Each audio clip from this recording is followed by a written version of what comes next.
உங்கள் சுற்றுப்புற சூழலுக்கு உங்கள் முழு விழிப்புணர்வு நிலை திரும்பிய பிறகு ஒரு ஆழ்ந்த மூச்சை எடுத்து வெளிவிட்டவாறு உள்ளங்கைகளை கண்களின் மீது ஒற்றிக்கொண்டு பிறகு உங்களுக்காக தோன்றும் பொழுது மெல்ல மெல்ல உங்கள் கண்களை திறக்கலாம். ஜெய் குருதேவ். ஜெய் குருதேவ். ஜெய் குருதேவ். குருதேவ். இல்ல சௌக்கியமா இருக்கீங்களா? தம்சா ரொம்ப சந்தோஷமா இருக்கு எல்லாரையும் பார்க்கறது. Excellent excellent. எப்படிமா இருக்கீங்க? ஜானகி ரொம்ப நாள் ஆச்சு பார்த்து. Fine, that's good. பட் உங்க கேமரா சரியில்லை, டிம்மா இருக்கீங்க. ஆனா பிரைட்டா ஒளி மட்டும் தெரியுது. கிரியா பண்ண ஒளி நீங்க. லென்ஸ் துடைக்கணும். Lens dust. Lens has to be cleaned மா வித் கிளாத். ஆಮೇಲೆ ಮಾಡಿ. ஓகே, ரொம்ப சந்தோஷம். என்ன புயலால நீங்க ரொம்ப ஸ்ட்ரென்த் கொஞ்சம் எடுத்தா? மழையா சார்? சென்னையில பலமா காத்தடிச்சுட்டு இருக்கு சென்னையில. சோ யாரும் வெளியே போகாம பத்திரமா இருக்கு. அட்லீஸ்ட் டில் புயல் வந்து கரையை கடந்து போற வரைக்கும் ஜாக்கிரதையா. டைம் அண்ட் அகைன் இன்னைக்கு நாளைக்கும் கிரியாவும் கேன்சல் பண்ணிட்டோம் அட் கேக் நகர் சென்டர். நிறைய காத்து இருக்குன்னு. ஏன்னா 90 கிலோமீட்டர்ஸ் பெர் அவர் வேகத்துல காத்தடிக்க போது வார்னிங் கொடுத்துருக்காரு. அந்த மழை இன்சென்ட் விடாம பெஞ்சிட்டு இருக்கு. அப்கோர்ஸ் ஓகேண்ணா, for the knowledge part of it. பார்க்கலாம் பிரைட்டா ஆரம்பிக்கலாம். ஏன்னா எல்லாருமே பிரைட்டா இருக்கீங்க, நம்ம பிரைட்டாவே இருப்போம். Radiating all the energy, that's very important. Always we are class apart. We are the torch bearers for others. Our very existence, our very presence should give a hope and make them blossom, whoever is around you, in and around you. Very important. Good. So இன்னைக்கு வந்து நம்ம ஒரு gen master பார்க்க ஒருத்தர் இந்த வியாபாரி is a merchant. 1008 பிரச்சனை வியாபாரத்துல, வீட்டுல எப்பவுமே வந்து ஒரு ரெஸ்ட்லெஸ்ஸா இருப்பார். சரியா தூக்கம் வர மாட்டேங்குது. என்ன பண்றது, வாழ்க்கையில ஓடிக்கிட்டே இருக்கவே கொஞ்சம் நேரம் கூட இப்ப நமக்கு ரெஸ்ட் இல்லாம இருக்கேன்ட்டு தனக்கு தானே ஒரு சிம்பத்தி. என்னடா பண்றதுங்கிறப்ப ஃப்ரெண்டு சொல்றாரு, ஜென் மாஸ்டர் இருக்காருடா, ஒரு மலை இருக்கு, குன்று இருக்கு, அந்த குன்று மேல இருக்காரு அவரு. அவர் எப்ப பார்த்தாலும் வானத்தை பார்த்துட்டு இருக்காரு, சிரிச்சுக்கிட்டே இருக்காரு, சந்தோஷமா இருக்காரு. நிறைய பேர் போறாங்க, எல்லாரையும் பிளஸ் பண்றாரு. அவர்கிட்ட ஏதோ ஒண்ணு இருக்கு, அவர் பிளஸ் பண்ண சந்தோஷமா இருக்கு. நமக்குள்ள இருக்கிற சந்தேகம் எல்லாம் போயிடுது. அப்படியா, அப்ப என்ன கூட்டிட்டு போ அவர்கிட்டன்றப்ப, கும்பல் எல்லாம் போகக்கூடாது, உனக்கு வேணா நீ தான் போகணும், உனக்கு பசிச்சா நீ தான் சாப்பிடணும், நான் வழி சொல்றேன், அங்க உனக்கு நேரம் இருக்குச்சே தனியா போ, அவர் ஒருத்தரோட தான் பேசுவாரு, அதை முடிஞ்ச பிறகுதான் டாக்டர் மாதிரி அவர்கிட்ட சொல்றேன். சரிட்டவே எங்க எந்த இடத்துக்கு போனேன்னு தெரிஞ்சுக்கிட்டு அடுத்த நாள் காலையில ஒரு ஜென் மாஸ்டர் பார்த்தா ஒரு மரத்துக்கு கீழே ஒரு சின்ன குடிசை, ஒரு மரம் சுத்திலையும் மலை உச்சியில. அங்க அவர் இப்படி உட்கார்ந்து வானத்தை பார்த்துட்டு இருப்பாரு, ஏதோ சிரிச்சுக்கிட்டு இருப்பாரு வானத்தை பார்த்து.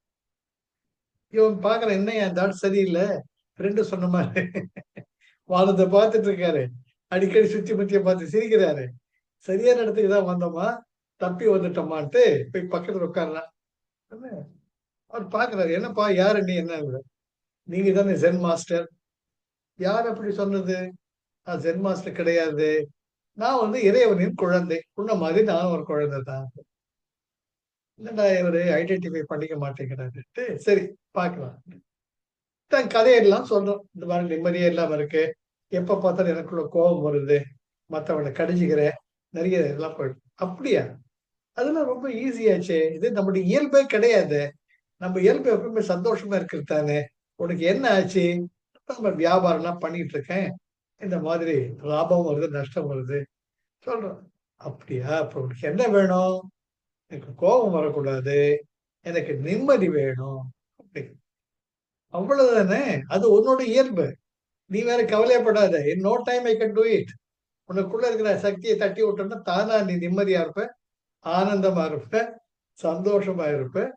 அவருக்கு இப்ப அதானே வேணும் உனக்கு, அதுதானே வந்திருக்கேன். ஐயோ, நான் பார்க்காத ஏறாத கோயில் கிடையாது, குளிக்காத குளம் கிடையாது, நீங்க தான் எனக்கு வழி காட்டணும். அதெல்லாம் ஒரு பக்கம் இருக்கட்டும், உட்கார். அப்படின்னாரு. சரிட்ட குடிசைக்குள்ள போற, இவர் என்னமோ பண்றாரு பார்க்கலான்ட்டு உட்கார்ந்துருக்காரு.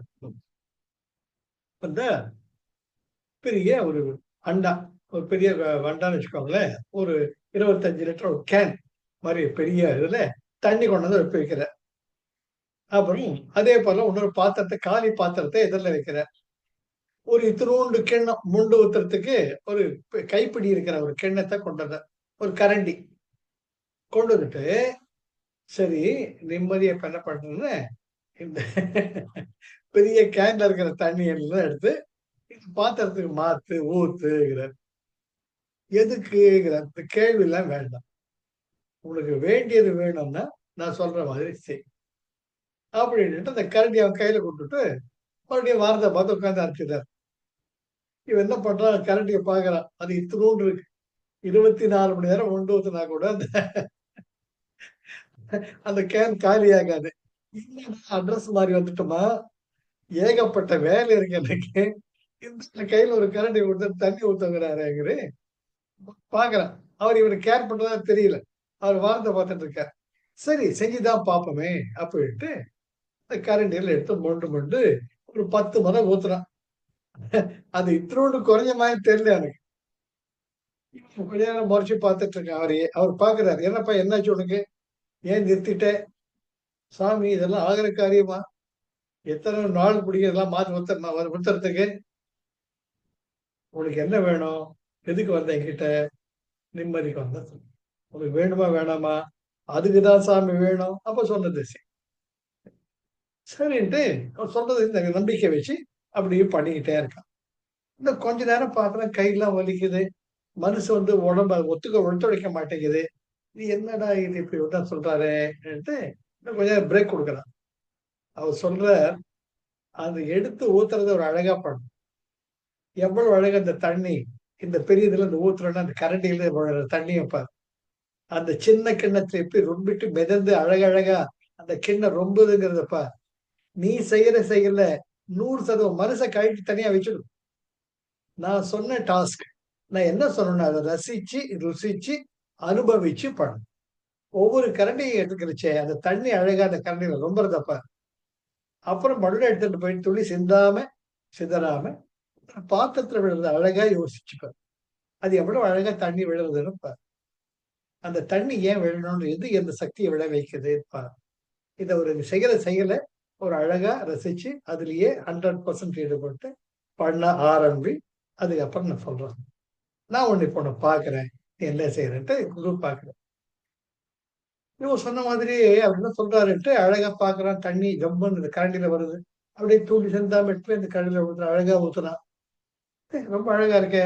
அப்படின்ட்டு அத விடாம அப்படியே ஊத்தி, ஊத்தி, ஊத்தி ஒரு நேரத்துல அவன் என்ன செய்றாங்கிற மறந்துட்டு, அந்த செயல்ல ஒரு அழகா கலையா ஈடுபட்டான். அழகா எடுத்து, எடுத்து ஊத்திட்டு இருக்கேன். ஆனா என்ன என்ன அழகா ஊத்துறது ஹி ஸ்டார்ட்ஸ் என்ஜாயிங் தட். அத விரும்பி செய்ய ஆரம்பிக்கும். செய்ய ஆரம்பிச்சோம்னா, தான் எங்க இருக்கோம்? என்ன பண்றோம்? எதுக்காக வந்தோம்? எல்லாத்தையும் மறந்துட்டு, அழகா அந்த செயல்லயே ஈடுபட்டுட்டு போயிட்டு, குருவ பார்த்து அழகா சிரிக்கிறது. ரொம்ப அழகா சிரிக்கிறார். Very good, excellent. அவர் என்கரேஜ் பண்றார். இது ரொம்ப நல்லா இருக்கு. எக்ஸர்சைஸ்ன்ட்டு அழகா ஒரு அழகா என்ஜாய் பண்ணி பார்த்தா, ஒரு 1/2 மணி நேரத்துல இவ்வளவு பெரிய கேன் தண்ணீர்லாம் அதுல அந்த பாத்திரம் இது ரொம்பிட்டு இது காலியாயிடும். இவருக்கு ஆச்சரியமா இருக்கு. அவர் சொல்றாரு, "குரு ஸ்டாப். உன் வேலைய முடிச்சுட்டேங்கிறார்." அவருக்கே ஒரே ஆச்சரியமா இருக்கு. என்னடா இன்னைக்கெல்லாம் முடியுமான்னு நினைச்சுட்டு இருந்தேன். இதுக்குள்ள முடிஞ்சிடுத்தே. குருவே இது என்னது இது? ஆ நீ மனச கழட்டி பிரச்சனைலாம் கழட்டி வச்சுட்டே இல்லையா? நீ என்ன செயல்ல ஈடுபட்டிருக்கேன்னு பார்த்திருக்கேல்ல? அத என்ஜாய் பண்ண ஆரம்பிச்சல்ல? அதுபோல உன்னுடைய இப்ப நிம்மதி வந்துடுத்தா, ஐயோ சந்தோஷமா இருக்கு. நிம்மதியா இருக்கு எனக்கு. அப்படிங்கிறான். இதுதான் வாழ்க்கை. வாழ்க்கையில பிரச்சனைகள் இருக்கும். பிரச்சனைகள் வரும். பிரச்சனைக்குள்ள போய் தான் ஆகணும். அந்த பிரச்சனைய பார்க்காம, அத ஏத்துக்கிண்டு, அத எப்படி நம்ம நிவர்த்தி பண்ணணும்ன்ட்டு, அதை ஒரு செயலா நினைச்சு பண்ணணும். ஏன்னா செய்யறவனும் நீ கிடையாது. செய்விப்பவன் ஒருத்தர் இருக்கார். செய்து முடிக்கிறதும் உன் கையில கிடையாது. அப்ப எதுதான் நீ நினைச்சு பண்ண? அத நான் எல்லாத்தையும் ஒரு மண்டையில ஏத்திக்கிறதுனால தான் உனக்கு இத்தன பிரச்சனையும். நடக்கிறது நடக்கத்தான் செய்யும். இறைவா நடப்பது நடக்கட்டும்.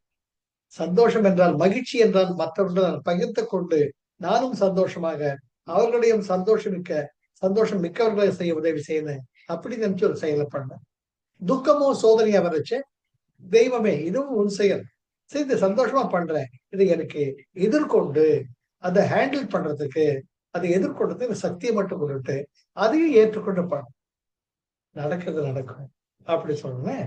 எனக்கு அப்பதான் புரியுது, வேண்டாததெல்லாம் ஏண்டா தலையில போட்டு விடணும்ட்டு அவர் பெரிய நமஸ்காரம் பண்ணிட்டு அதை மிக அற்புதமான வழியை காட்டினீங்க குருவேன்றப்ப, ஓ உன் மேல அன்பு செலுத்துறவங்க 1000 பேர் இருக்காங்க, நீ எத்தனை பேர் மேலேயும் அன்பு செலுத்து, ஓ மனைவி மக்களோட கூட இரு. இந்த பிறவில நீ உறவோட வந்த, அடுத்த பிறவி என்னன்னு தெரியாது. ஸோ இருக்கக்கூடிய பிறவியில நீ நிம்மதியான சந்தோஷமா இருந்து மற்றவனையும் சந்தோஷமாக வச்சுக்க. யாரையும் பத்தி அவங்க இதுதான் முடிவு பண்ணாது. அப்படி இருந்து என்ன உனக்குள்ள இன்னும் எப்பவுமே நடக்கும். எல்லாத்தையும் அட் அ டைம் பண்ணி முடிக்கணும்னு நினைக்காது.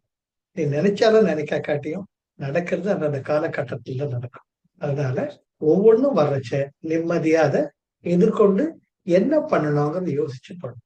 சந்தோஷமா இருந்தா நீயும் சந்தோஷமா இருந்து மற்றவங்களோட சந்தோஷத்தை பகிர்ந்துக்கும். துக்கம் வர்றச்ச அது எப்படி எதிர்கொள்றது, அந்த கடவுள்கிட்ட பிரார்த்தனை பண்ணு. என்ற கடவுள் உனக்குள்ளேயே இருக்கார். அதற்கான வழி தானாக பிறக்கும். நீ நான் எனது நீ ஈகோட ஆக்ட் பண்ணின, நீ உன்னுடைய அற்புதமான சக்தியை நீயே பிளாக் பண்ணிக்கிற, நீயே தடை பண்ணிக்கிற. அதுதான் இத்தனை பிரச்சனைகளுக்கு காரணம். உனக்குள்ளேயே இறைவன் இருக்கான். இறைவன் தான் படைத்தான் இந்த உடலை கொடுத்து, வாழ்க்கையையும் அவனுக்கு கொடுத்துக்கிறான். இதே வாழ்க்கை ஒரு கலையா பார்த்தேன்ன ரொம்ப சந்தோஷமா இருக்கும் சொல்றப்ப அவன் ஹாப்பியா போயிட்டு வீட்டுக்கு போனா வீட்டுக்கு ஒரே ஆச்சரியம், வாங்க எங்க போயிட்டீங்க காலங்காத்தாலன்றப்ப விவரமா அதை சொல்றான்னா ஆஹான்னுட்டு அவங்க வாழ்க்கையே மாறி சந்தோஷமா ஆனந்தமா. The point is things are flowing. ஒரு ஆறு தானா பாய்ந்துட்டு, காவிரி ஆறு குடங்களை பிறந்து நீ இப்படிதான் போய் இங்கதான் போய் சேரணும்ட்டு நிர்ணயிக்கப்பட்டது நமக்கு தெரியாது. அது அப்படித்தான். சோ வாழ்க்கை என்பது அப்படித்தான். இதை நீங்களும் நானும் நினைச்சு மாற்ற முடியாது. வாழ்க்கை என்பது ஒரு நீரோட்டம். அந்த நீரோட்டத்தின் வழியே நாம் வரதை எதிர்பார்க்கிறது. அழகான அந்த rhyme, row row row about gently down the stream, merrily life is but a dream. கடைசியில வாழ்க்கை என்பது அனுபவங்களின் கோர்வை தான். அதனால நான் நினைச்ச மாதிரிதான் இருக்கணும் வாழ்க்கையை நினைச்சிருந்தேன். அந்த போராட்டம் முடியும். வாழ்க்கை உனக்கு கொடுத்த அனுபவங்களை ஏற்றுக்கொண்டு ஆஹா இதுவும் போகும், இதுவும் நல்லதா இருக்கு, இதுவும் நல்லதா இருக்கு, இது ஒரு அனுபவம்ட்டு அனுபவங்களை ஏற்றுட்டே போயிட்டோம்னா நமக்குள்ள ஏதோ ஒரு நிம்மதி இருக்கும். அப்ப நமக்கு சக்தியும் அதிகரிக்கும். அது தானாக சால்வ் ஆயிடும். பார்த்துங்க, அது நம்முடைய எல்லா நிலைகளிலும் அதுதான். அதனால நாம வாழ்க்கையை சந்தோஷமா இருக்கலாம், ஆனந்தமா இருக்கலாம். மற்றவங்களுக்கு அதை சந்தோஷத்தை கொடுக்கலாம், ஆனந்தத்தை கொடுக்கலாம். நமக்கு துக்கம் வர்றச்ச அதை எதிர்கொள்றதுக்கு சக்தி கொடுக்கிற இறைவான்ட்டு நீங்க நினைக்கிறச்சே உங்களுக்குள்ளேயே அந்த இறைமை இருக்கு. அது உங்களுக்கு வழிகாட்டும். எப்ப எப்படி நீர்நிலை சலனம் இல்லாம இருந்தால்தான் சந்திரனுடைய பிம்பத்தில் பிரதிபலிக்கும். அது போல மனம் சலனம் இல்லாம இருக்கச்சதான் அதற்கான விடைகள் தானாக. கதை நல்லா இருந்ததா?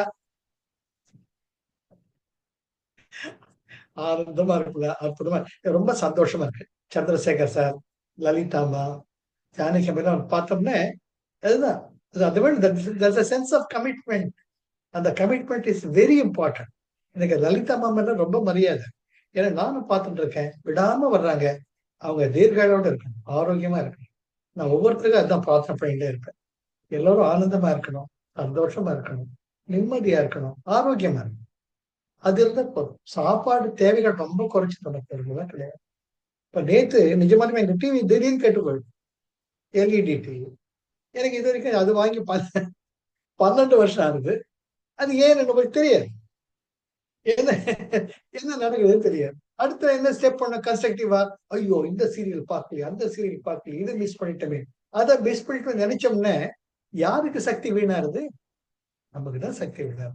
ஒரு நாள் டிவி பார்க்காம என்ன போகும்? அதே திருப்பி திருப்பி அந்த பிரச்சனைகள் தானே. எந்த ஒரு சீரியல் எடுத்துக்கிட்டாலும் காம குரோத மோக லோக மத ஆச்சரியம் அதை பேஸ் பண்ண எல்லாமே அதுதான். அதான வாழ்க்கை. அதை ஓரம் கட்டிட்டு ஒரு சின்ன குழந்தை மாதிரி பாருங்க. கடவுளே இப்ப நிம்மதி கொடுத்துருக்க, திருப்தியா இருக்கு. நிம்மதியா விளக்கேத்திட்டு கந்த சஷ்டி கவசம் சொல்லலாம், விஷ்ணு சகஸ்ரநாமம் சொல்லலாம், லலிதா சகஸ்ரநாமம், எவ்வளவு நேரம் கொடுத்த கடவுளே அப்படின்னுட்டு மாத்தி யோசிங்க. வாழ்க்கை ரொம்ப சந்தோஷமா. நானும் வைஃப் அந்த ஜெயஸ்ரீ பேசிட்டு இருந்தோம். ஆஹா எவ்வளவு நிம்மதியா இருக்கீங்க. இல்லாட்டி 7 மணி போட்டுட்டு இதை பார்த்து அதை பார்த்து என்னடான்னு அவங்களோட நம்மளும் எமோஷனல் ஆகி இப்ப நிம்மதியா இருக்கே. ஆமா ரொம்ப நிம்மதியா இருக்கு. கேட்டேன், எல்இடி டிவி யாருப்பா ரிப்பேர் பண்ணுவாங்க தெரியுமான்னு கேட்டேன். நிறைய பேர் தெரியல. அப்புறம் ஒருத்தர் சொன்னார், அங்க இருக்கு சார்ட்டு, இன்னைக்கு மழை எங்கேயும் போக முடியாது, நாளைக்கு வரட்டும். அது இல்லாட்டி எனக்கு தரையா போயிடும் கிடையாது. நமக்குள்ள இருக்க நிம்மதி நமக்கு தான் இருக்கு. ஸோ நாம தான் நம்ம நிம்மதியை காப்பாத்திக்கணும், மற்றவனுக்கு வழி காட்டணும். அவங்க ஏத்துக்கிட்டா ரைட், ஏத்துக்க கட்டி எழுதியாச்சு. ஸோ எப்பவுமே நமக்கு தெரிஞ்ச நல்லதை மற்றோடு சொல்லுங்க. அவங்க ஏத்துக்கிட்டாவே ஏத்துக்க காட்டியும் ஊதுற சங்க நம்ம ஊதும், அது நம்ம கடமை. ஆனா பந்தப்படாமல் பாதிக்கப்படாமல் சொல்றது சொல்லிட்டு, அது ஒண்ணு சொந்தக்காரங்களா இருந்தாலும் சரி, பெத்த குழந்தைங்களா இருந்தாலும் சுதர்ஷனக்கிரியா பண்ணின்னு உனக்கு தானா விடுவி கிடைக்கும். ஆரோக்கியம் இருக்கும், அமைதி இருக்கும், ஆனந்தம் இருக்கும். எல்லார்கிட்டையும் சொல்லுங்க, சார் நாளைக்கு பார்க்கலாம், அடுத்த வாரம் பார்க்கலாம், அடுத்த மாசம் பார்க்கலாம். உங்களுக்கு எப்ப தோணுதோ பண்ணுங்க, பண்ணா உங்களுக்கு நல்லது. என்னுடைய அனுபவத்தை சொல்லி விட்டுடுவோம். So life is love, life is joy, life is enthusiasm. ரொம்ப சந்தோஷம். Once again, I record my heartfelt love and thanks to Lalitha madam, Chandrasekhar and Janaki madam பார்த்து ரொம்ப சந்தோஷம். இந்த சென்ஸ் ஆஃப் கமிட்மெண்ட் இருக்கு, சாதனா, சத் சங், சேவை, அது இருந்ததுன்னா ஏதோ ஒரு சக்தி நம்மளை வழிநடத்திக்கிட்டே போகும். அது எந்த மாற்று கருத்தா கிடையாது. Thank you, Arun. Thank you for the opportunity. Jai Gurudev. Jai Gurudev. Jai Gurudev. Thank you, Arun. Sir, thank you, sir. I am